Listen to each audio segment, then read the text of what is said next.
Big Boss Malayalam season 7ന്റെ grand ഫിനാലെക്ക് ഇനി ഒരു നാൾ കൂടി. ആദില പുറത്തായതിന് പിന്നാലെ കഴിഞ്ഞ ദിവസം നൂറ കൂടി ബിഗ് ബോസ് വീട്ടിൽ നിന്ന് പുറത്തായിരുന്നു. ഇനി ആകെ പെൺതരിയായി ഉള്ളത് അനുമോൾ മാത്രമാണ്. അനുമോളെ ചുറ്റിപ്പറ്റി നിരവധി വിവാദങ്ങളും ആരോപണങ്ങളും ഉയർന്നു വരുന്നുണ്ട്.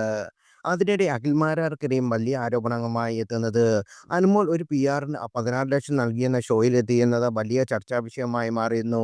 എന്നാൽ അതിനെല്ലാം തൻ്റെതായ ന്യായീകരണം നൽകി അനുമോൾ ഇപ്പോഴും ഷോയ്ക്ക് കട്ടക്ക് പിടിച്ചു നിൽക്കുന്നുമുണ്ട്. എന്നാൽ ഇപ്പോൾ അനുമോളുടെ PR അഖിൽമാരാർ എന്ന തരത്തിലാണ് സോഷ്യൽ മീഡിയയിൽ ചർച്ച നടക്കുന്നത്. കഴിഞ്ഞ കുറച്ച് ദിവസങ്ങളായി അഖിൽമാരാർ പങ്കിടുന്ന വീഡിയോയിലും മറ്റും ഓൺലൈൻ പ്ലാറ്റ്ഫോമുകൾ നൽകുന്ന ബൈറ്റുകളും ആണ് ഇതിന് പ്രധാന കാരണം. അടുത്തിടെ ഒരു ഓൺലൈൻ ചാനൽ കൊടുത്ത പ്രതികരണത്തിൽ 50 ലക്ഷം കാറും അനുമോൾ കൊണ്ടുപോകും എന്ന് അഖിൽമാരാർ ഉറപ്പിച്ചു പറഞ്ഞു.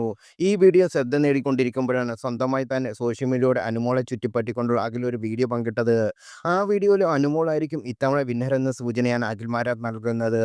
ബിഗ് ബോസിൽ ഇത്തവണ ഏറ്റവും കൂടുതൽ കണ്ടന്റ് നൽകുന്ന അനുമോളാണ്. അവൾ അറിയാതെ അറിഞ്ഞോ അറിയാതെയോ അതിന് കാരണമാവുകയാണെന്ന് അദ്ദേഹം പറഞ്ഞു. അവളെ വെല്ലാൻ ഇവിടെ എത്തിയവർ തന്നെ അവരുടെ യഥാർത്ഥ PR-കൾ ഇപ്പോൾ മാറുകയാണ്. അറിഞ്ഞോ അറിയാതെ അനുമോൾ ബിഗ് ബോസിൽ ഒരു വലിയ കണ്ടന്റ് ക്രിയേറ്ററായി അനു മാറി. അതൊരു പക്ഷേ അവളുടെ മിടുക്കുകൊണ്ടായിരിക്കില്ല. എന്തായാലും അവസാനം ബിഗ് ബോസ് ഹൗസിൽ ചർച്ചാ വിഷയം അനുമോൾ തന്നെയാണെന്നും അഖിൽമാരാർ സൂചന നൽകിയിരുന്നു. ഇതിന് പിന്നാലെ അഖിൽമാരിനെതിരെ വലിയ വിമർശനമായി വരുന്നത് തന്നോട് ഒരു വിലയുമുണ്ടായിരുന്നു, അതുകൊണ്ട് പോയി കളയരുത്, നിങ്ങളും അനുവിൻ്റെ PR താനാണ് എന്നൊരു ടോക്ക് നടക്കുന്നല്ലോ, ശരിയാണോ അണ്ണ എന്നായിരുന്നു ഒരു ഉപഭോക്താവിൻ്റെ ചോദ്യം.